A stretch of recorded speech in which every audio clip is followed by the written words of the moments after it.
Nous allons maintenant étudier la notion de sens de variation d'une suite. Alors le sens de variation, ça veut dire qu'on cherche à savoir si la suite UN qu'on nous donne, elle est croissante, ou est-ce qu'elle est décroissante, ou est-ce qu'elle est ni l'un ni l'autre. Ça veut dire quoi une suite croissante? Ça veut dire que quel que soit n appartenant à n, j'ai UN plus 1 qui est plus grand que UN. Vous voyez bien que dans ce sens-là, on voit que la suite augmente.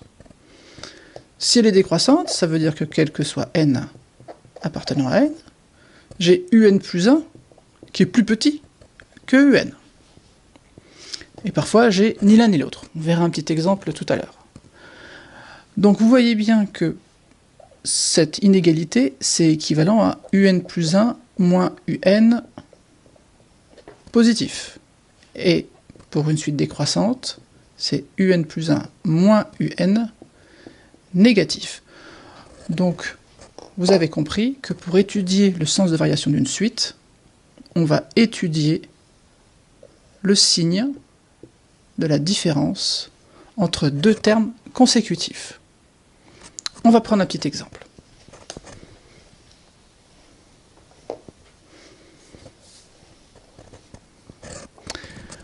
On va considérer la suite UN, définie par, alors, pour tout n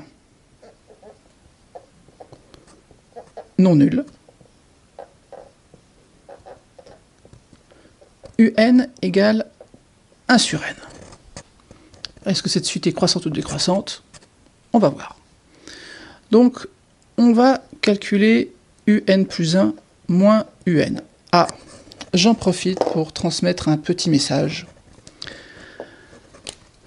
J'ai vu sur de nombreuses copies des gens qui n'écrivaient pas forcément très bien U indice N plus 1, qui l'écrivaient même tellement mal, par exemple comme ça, que U indice N plus 1 devenait U indice N plus 1. C'est totalement faux. En tout cas, en général. Donc, attention à ce piège mortel. L'indice, ici, c'est N, et ici, c'est N plus 1. Donc, attention à la présentation de vos copies. Ça peut vite devenir dangereux.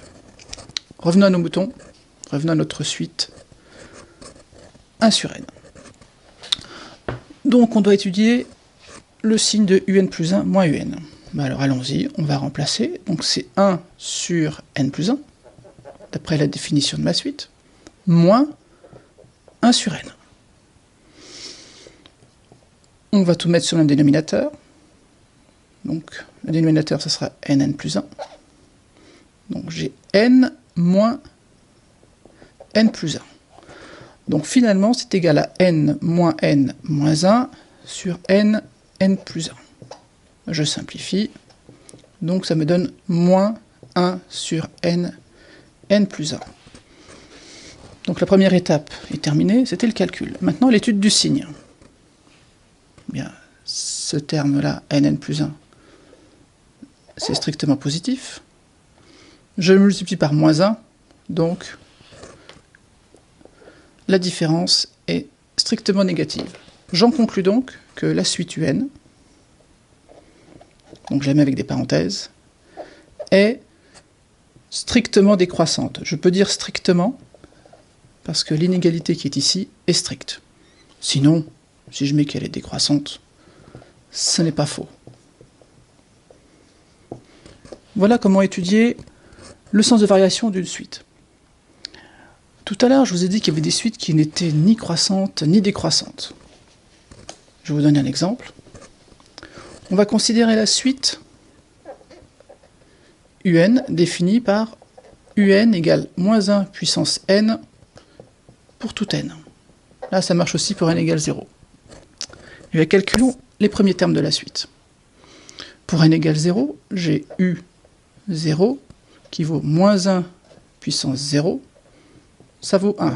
Je rappelle que un entier P puissance 0, ça vaut 1. Et même un réel puissance 0, ça vaut 1. Calculons U1 maintenant. U1, c'est moins 1 puissance 1. Moins 1. Si je calcule U1 moins U0, j'ai moins 1, ça fait moins 2, c'est négatif. Voilà, elle décroît. Effectivement, elle passe de 1 à moins 1, ça descend. Maintenant, calculons U2. U2, c'est moins 1 au carré. Ça fait donc 1. Voilà, j'ai U2 moins U1, qui vaut 1 moins moins 1, c'est égal à 2, c'est bien positif. Donc ma suite, là on a l'impression qu'elle va décroître, et puis aussitôt après, elle croît. Donc cette suite n'est ni croissante ni décroissante. Elle passe son temps à osciller entre les deux valeurs 1 et moins 1.